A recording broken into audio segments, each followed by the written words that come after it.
Información precisa, completa, veraz, objetiva e independiente. Directo a tu pantalla. Voz de América en RCR 750. En esta emisión de Venezuela 360.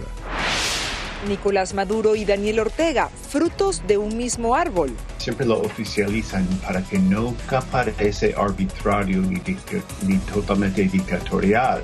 ¿Cómo debería actuar la comunidad internacional ahora que ambos países están en víspera electoral? Análisis Venezuela 360. Pandemia y economía, dos factores que incrementan el tráfico de personas. Debemos hacer todo lo posible como país, como una comunidad global, para detener el tráfico humano donde quiera que ocurra. Estados Unidos alerta de que en Venezuela hay un retroceso en el control y regulación de esta práctica. Migrantes venezolanos arriesgan todo, incluso sus vidas, para llegar a Estados Unidos. Claro, da miedo. Lo que hemos escuchado es que han dejado niños ahí, que se encuentran unos huesitos de unos niños. Emprenden a diario una peligrosa jornada a través del tapón del Darién. Y chatarras con ruedas circulan por las calles de Venezuela. La edad promedio es de 22 años.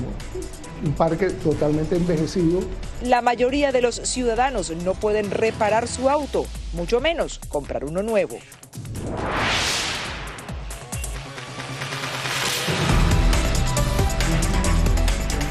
Hola amigos de La Voz de América, soy Natalí Salas Guaitero, les doy la bienvenida a una nueva edición de Venezuela 360 desde nuestros estudios en Washington, D.C.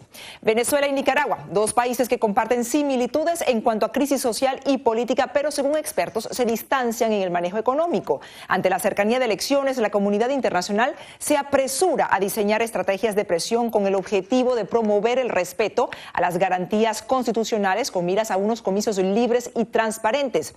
Pero ¿son suficientes los esfuerzos de Estados Unidos y la Unión Europea? Los expertos dan la respuesta. Venezuela y Nicaragua acuden a las urnas este año. Mientras uno mide su fuerza en los 24 estados del país, el otro lo hace desde la Casa de los Pueblos. Nicolás Maduro y Daniel Ortega tienen más que una amistad entre homólogos.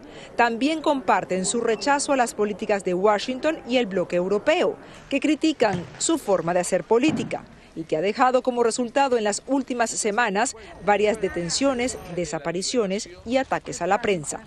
Sanciones criminales, acciones criminales de los Estados Unidos de Norteamérica contra Venezuela. No habrá ni un paso atrás, solo hacia adelante. La comunidad internacional saca la que considera su pieza más valiosa: las sanciones. Mientras Estados Unidos y la Unión Europea han impuesto varias penalizaciones a Venezuela, tanto individuales como a su industria petrolera, Managua ha mostrado su rechazo a sanciones impuestas contra funcionarios gubernamentales, incluyendo a la primera dama.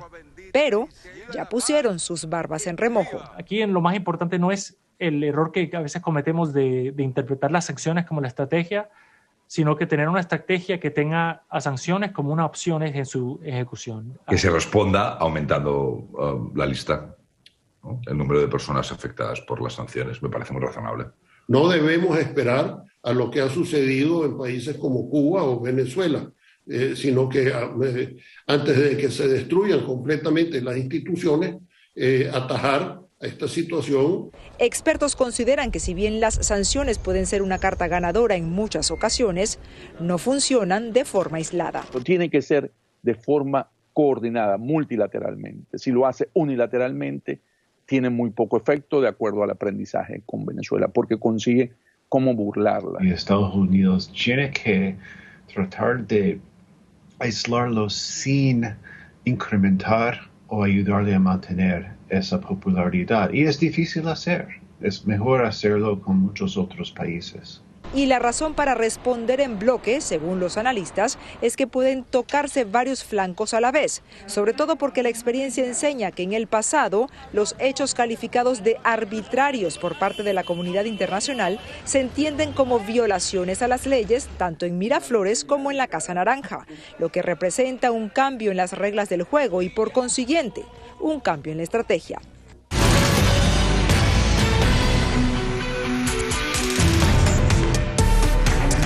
Escuche esto, Venezuela ha sido un país permisivo con grupos irregulares que fomentan la trata sexual y el trabajo forzoso, los cuales pueden actuar en territorio venezolano con total impunidad. Esta es una de las conclusiones que se desprende del más reciente reporte sobre tráfico humano que fue emitido por el Departamento de Estado. Justamente estamos en vivo con Jaime Moreno. Jaime, ¿cuáles son las implicaciones que para Venezuela tiene este reporte?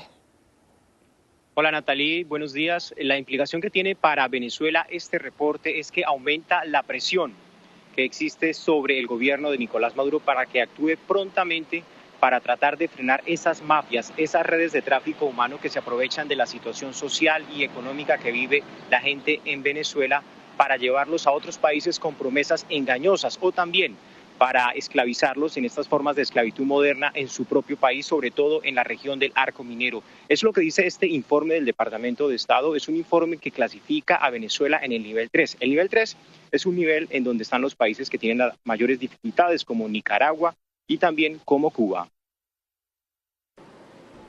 El creciente deterioro de la situación económica y social de Venezuela promovió un retroceso en la lucha contra el tráfico humano y cualquier forma de esclavitud moderna en el país, según el reporte anual del Departamento de Estado de Estados Unidos. Textualmente, el documento señala: el gobierno de Venezuela no cumple los mínimos estándares para la eliminación del tráfico y tampoco está haciendo ningún esfuerzo. Otro de los puntos del informe establece que los grupos armados irregulares que operan en Venezuela son los grandes promotores de prácticas como el tráfico sexual, el reclutamiento de menores combatientes y el trabajo forzado en sectores como la agricultura, servicios domésticos y construcción. En los lugares donde está el arco minero ha aumentado la explotación sexual, niñas, y también agarran a niños para hacer los trabajos en la minería. Y no hay esa protección del Estado. La crisis migratoria ha llevado a un aumento en la explotación sexual de mujeres venezolanas. Los países donde es más común esta práctica son Colombia, Ecuador, Trinidad y Tobago y México, especialmente en el estado de Quintana Roo, según el informe presentado por el secretario de Estado Antony Blinken. Debemos hacer todo lo posible como país, como una comunidad global, para detener el tráfico humano donde quiera que ocurra.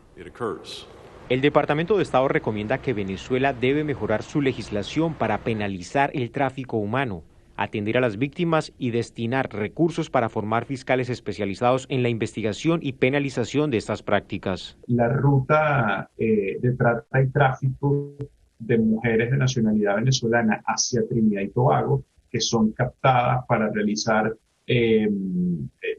trabajos, bien sea de oficios del hogar, y allá terminan siendo recluidas en centros de prostitución. El gobierno de Venezuela insiste en que tiene la intención de combatir este delito. En diciembre del año 2020, el fiscal de Venezuela, Tarek William Saab, informó que los casos denunciados de tráfico de mujeres pasaron de 4 en 2017 a 66 en 2020. Estamos hablando de un delito de carácter transnacional, a la vez binacional, que compromete a que las autoridades tanto de Venezuela como de Trinidad hagamos un esfuerzo común para desmantelar tanto dentro y fuera de Venezuela estos hechos. El Departamento de Estado cuestiona que algunas organizaciones sociales que trabajan en contra del tráfico de personas enfrentan dificultades de financiamiento debido a restricciones impuestas por el gobierno de Nicolás Maduro. Jaime Moreno, Venezuela 360, Voz de América, Washington. Este es un informe que es crítico por parte del Departamento de Estado, pero la intención es que se acojan las recomendaciones y que se corrija el problema del tráfico humano. Es uno de los informes más completos que se hacen en todo el mundo todos los años y lo presenta el gobierno de los Estados Unidos, y la idea es que se corrija este problema en la cooperación que hagan diferentes países que estén sufriendo esta situación, Natalie. Así es, gracias Jaime por esta información. Pasamos a otro tema porque más de 180,000 personas fueron interceptadas en la frontera sur de Estados Unidos, esto durante el mes de mayo, según el Servicio de Aduanas y Protección Fronteriza de este país. Y de esta cifra, más de 7,400 son venezolanos, el mayor número en 14 años. ¿Cuáles son las opciones para aquellos que no califican para un asilo político? Carolina Valladares nos cuenta. El éxodo venezolano hacia Estados Unidos toma nuevas dimensiones en la frontera sur. Según el Servicio de Aduanas y Protección Fronteriza, 7.484 venezolanos fueron interceptados en el mes de mayo intentando entrar a la Unión Americana, una cifra que rompe récord desde que hay registros. El presidente y yo estamos absolutamente comprometidos a garantizar que nuestro sistema de inmigración sea ordenado y humano. Y creo que estamos progresando en ese sentido. Y mientras Venezuela avanza hacia elecciones regionales y el gobierno de Nicolás Maduro busca la flexibilización de las sanciones por parte de la administración Biden, estamos dispuestos a andar un nuevo camino de relaciones con el gobierno de Joe Biden. El tiempo apremia para miles de venezolanos. Según el más reciente informe de ACNUR, la comunidad venezolana de migrantes y solicitantes de asilo se acerca a los 6 millones de personas en el mundo, entre ellos 17.995 refugiados reconocidos en Estados Unidos. Pero ¿qué opciones quedan sobre la mesa para aquellos que saliendo de Venezuela, por la razón que fuera, no califican como refugiados en este país? De acuerdo con la Agencia de Naciones Unidas para los Refugiados, para diciembre de 2020 el número de venezolanos solicitantes de asilo en Estados Unidos ascendía a más de 129.000. Desafortunadamente para los venezolanos que en este momento se encuentran en Venezuela y que tienen algún tipo de dificultades económicas y que desean venir a los Estados Unidos, el camino se hace un poco más difícil que aquellos venezolanos que ya entraron antes de marzo de 2021, por ejemplo, y que hoy en día han podido acogerse al TPS. Sin embargo, y a pesar de las dificultades, entre ellas el cierre del consulado estadounidense en Venezuela, los expertos coinciden en que la alta formación de los venezolanos jugaría a favor de quienes piensan en Estados Unidos como destino. Una de las ventajas que tienen los venezolanos es que más del 90% tienen títulos universitarios, lo cual, estando en los Estados Unidos, les facilita de alguna manera explorar oportunidades de empleo. Y aunque entrar con visado de turista no descalifica, advierten de la importancia de buscar asesoría legal antes de cambiar de estatus migratorio.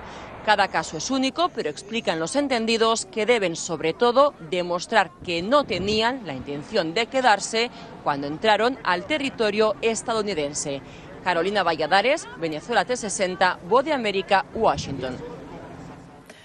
Con cerca de 6 millones de migrantes y refugiados venezolanos en todo el mundo y siendo Colombia el país con mayor número de ellos, también son millones las historias que hay personas que arriesgan su vida intentando llegar a algún país que les ofrezca estabilidad. Nuestro enviado especial Yair Díaz conversó con algunos venezolanos que decidieron adentrarse a la zona selvática considerada como la más peligrosa del mundo, el Tapón del Darién.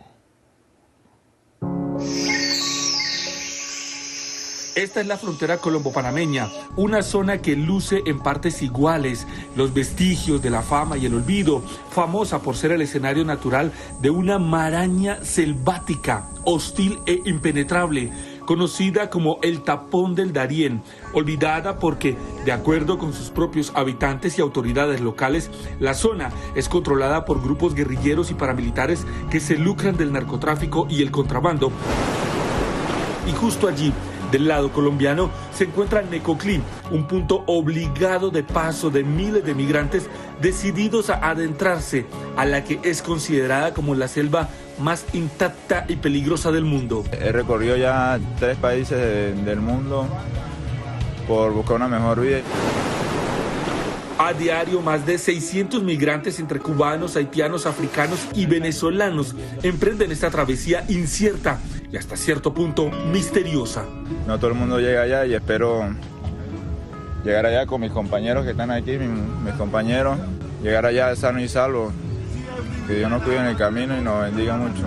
Claro, da miedo. Lo que hemos escuchado es que han dejado niños ahí, que se encuentran unos huesitos de unos niños. Pero, ¿qué vamos a hacer? Tenemos que luchar. 2 costales encima. Con escasos recursos, estos migrantes venezolanos dicen que sobreviven cada día. Mientras caminan, evalúan los peligros y mantienen la certeza de cumplir su meta. Por un trayecto de hora y media, los migrantes son transportados en botes como estos, cancelando $50 para llegar hasta Capurganá, que es el municipio colombiano donde inicia la selva del Tapón del Darién. Un viaje y una trampa mortal para miles de migrantes. Pues siempre al acecho están las estructuras criminales que operan en la zona y que con frecuencia los reclutan de acuerdo con las autoridades colombianas. Se ve presionada por grupos armados organizados como el Clan del Golfo, que a través de sus estructuras en el Urabá antioqueño y el Urabá chocuano pretenden mantener un control de la ilegalidad. Entes como ACNUR, la Agencia de las Naciones Unidas para los Refugiados, que trabajan en esta región, afirman que faltan estrategias de prevención para proteger e informar a estas personas que quieren hacer el tránsito hacia Centroamérica a través del Darién. El fenómeno migratorio con dirección a Estados Unidos todavía requiere mayor esfuerzo en su atención y en su prevención, en la prevención de situaciones de vulneración de derechos humanos. Es por esto que todavía necesitamos seguir construyendo campañas más fuertes para la prevención y la atención del fenómeno. Pero lejos de las campañas y las estrategias que se definen en el papel, la realidad muestra cada día el paso de migrantes decididos a encontrarse con lo incierto. Yair Díaz, Venezuela 360, Voz de América, frontera Colombo-Panameña.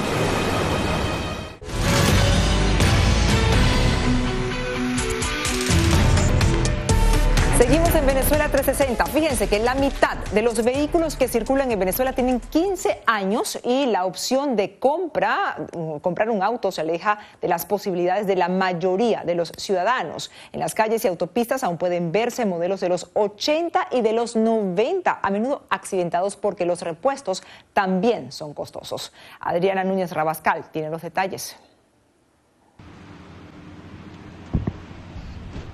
Al borde de una autopista en Caracas, esta camioneta fabricada en 1988 quedó averiada. Su dueño ha recurrido a una improvisada y peligrosa maniobra para seguir su camino, pues no tiene ni cómo pagar una grúa para remolcarla, ni mucho menos para comprar el repuesto que necesita. Esto es la garrafa de la gasolina que tengo ahí por gravedad porque se me dañó la bomba de la gasolina. Entonces, bueno, tuve que sacarla, ponerla por gravedad para poder llegar a la casa. Estacionada tras él hay otra camioneta accidentada, modelo 1999. Durante el último año se le han dañado varias piezas, pero su dueño ve muy lejos la oportunidad de cambiarla. Yo no puedo comprar un carro de 2000 en adelante, no puedo. Con la situación país no podemos. Una camioneta de esta 2008 me están pidiendo hasta $9,000. Mucho plata. En Venezuela apenas circulan 30.000 autos con menos de 5 años, según el presidente de la Cámara de Fabricantes de Autopartes.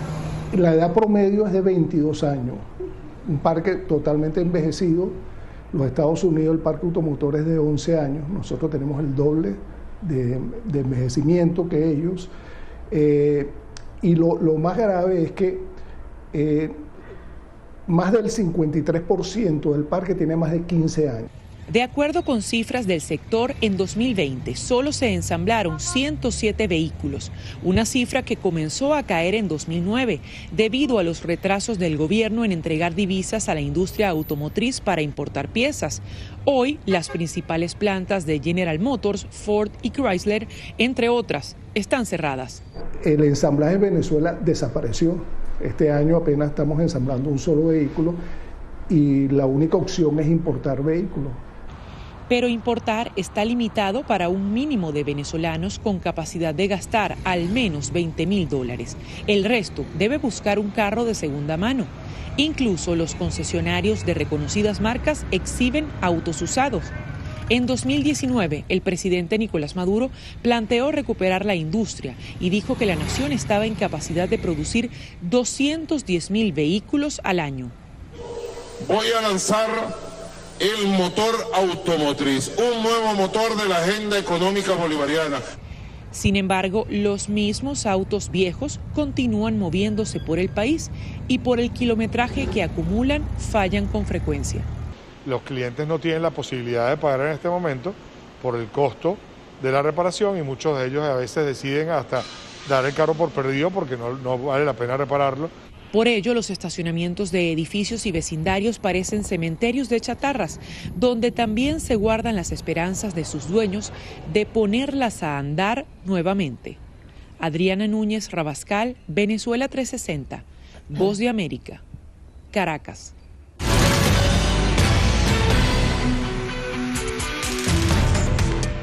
Sus diseños cautivan no solo en Argentina, sino en gran parte del mundo. Anaís Reyes, o Ana Limón, que es su nombre artístico, es diseñadora gráfica venezolana que en plena pandemia comenzó un proyecto que tenía en mente desde hace mucho: ilustrar los valores y características de cada estado de Venezuela.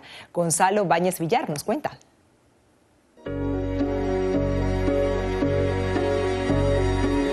Yo a Venezuela no la pude recorrer personalmente, pero la he estado recorriendo digitalmente y en mis ilustraciones.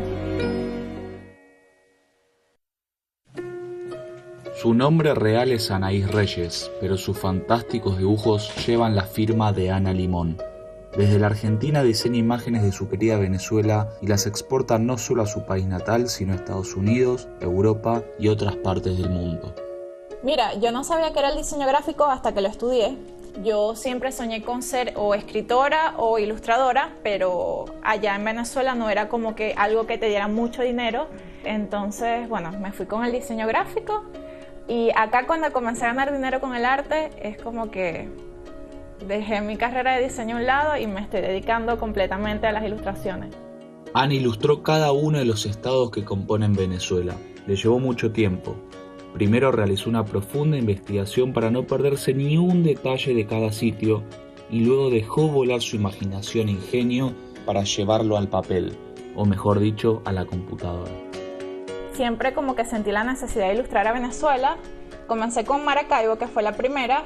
Hice la muñequita, que es el personaje principal, y luego dije, wow, estaría bueno que también tuviera monumentos icónicos de la ciudad, y lo subí. Fue difícil porque tenía que investigar bastante e ilustrarlo, pero bueno, valió la pena. Fue cuando terminé ya todos los estados que hice una recopilación de ellos en video y la subí, que fue que todo el mundo lo comenzó a compartir, todo el mundo empezó a contestar, empezaron a seguirme un montón de personas, todos empezaron a enviarme, entonces allí me empezaron a pedir los productos. Eso fue con lo que me impulsó a lo que es ahora Ana Limón. ¿Te empezaron a llamar también desde otros lugares? En realidad ahorita estoy vendiendo en todo el mundo. O sea, hice la colección de chocolates, de equipos de béisbol, de las mis universos venezolanas, de todos los estados, de superhéroes, o sea, tengo muchas colecciones. Lo que más me piden es el personaje de Harina Pan, que ese es el más famoso de todos. Es el icono venezolano más famoso y es el que más representa a una mujer poderosa y es algo con lo que crecí desde pequeña. ¿Cuál fue el primer diseño, el primer dibujo que hiciste? Mira, el primer dibujo es el perfil de una mujer con el cabello tricolor y es como que mi primera ilustración que hice de Venezuela. Tengo una necesidad desde pequeña de ilustrar mujeres. Yo me crié rodeada de mujeres poderosas y ellas son la inspiración para hacer todos mis diseños. Mi mamá está en cada ilustración de cada mujer, porque me inspiro en ella. Yo fui criada por una madre soltera, mi padre me abandonó cuando era pequeña y eso me hizo ver que la mujer es muy fuerte estando sola en la adversidad. O sea, es como que eso es lo que me inspira. Uno de sus próximos sueños es poder volver a su amado Venezuela para llevarle personalmente un dibujo a su madre, su heroína, y visitar cada lugar que diseñó en las ilustraciones. Venezuela para mí representa todo, o sea, mi sueño es básicamente poder regresar a Venezuela, ir conociendo estos lugares que he ilustrado pero no conozco digitalmente y poder ver esas bellezas de las que todo el mundo habla y capaz ilustrarlas de nuevo en otra perspectiva. Gonzalo Báñez Villar, Venezuela 360, Voz de América, Buenos Aires. Y de los diseños de Ana Limón nos vamos a los diseños de artistas venezolanos que llenan de color los espacios de la urbanización Los Palos Grandes en Caracas. En los últimos meses, murales pintados con el apoyo de vecinos de la zona engalanan la ciudad y reproducen desde el arte cinético del fallecido maestro Carlos Cruz Diez hasta una réplica de El Beato de Wynwood, concebido por el ilustrador Edo Sanabria. Estos murales no solo han dado color al vecindario, sino que también logran una comunión entre los transeúntes y la urbe. Hasta aquí Venezuela 360. Gracias por habernos acompañado. Les habló Nathalie Salas Guaitero. Será hasta la próxima semana. Radio Caracas Radio presentó Voz de América.